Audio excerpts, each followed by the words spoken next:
Hi Tubman families. I am going to go over some problems from second grade homework this week, which is the week of 9/29.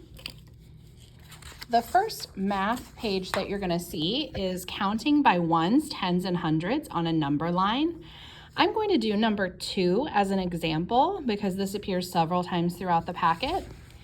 So students are starting from 447 and they have to count up to 600, switching between ones, tens, and hundreds. So the first thing students have learned to do is to put their first number and label it with a tick mark on their number line. They then look at their ones place and think, how many hops do I have to make until I get to the next 10? And if we start counting at 447 and make a tick mark each time we count and stop when we get to the next 10, we'll know how many hops we can make. So 448, 449, 450. I want to label that number only because that's my benchmark number. I now can label my hops. 1, 2, 3. I hopped once for each of those numbers. Now that I'm at a 10, I can hop by tens until I get to my next benchmark number, which will be 500.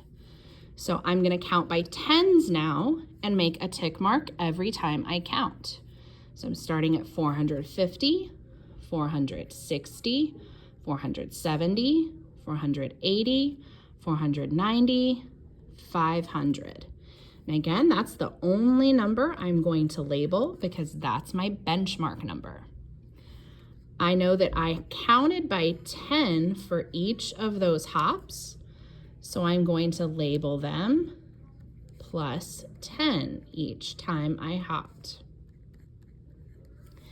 Now I know I have to get to 600.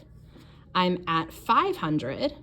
So I can now switch to counting by 100. And if I label my end point 600, looking between 500 and 600, I know that that is only one big hop, and I would label that plus 100. So that's an example of how you use a number line and count by ones, tens, and hundreds to count from one number to another number. When you look at the rest of the packet, you might see some other examples that have students counting backwards. You would do that the exact same way. You're still using ones, tens, and hundreds. You're just counting backwards instead of forwards. Hope that helps.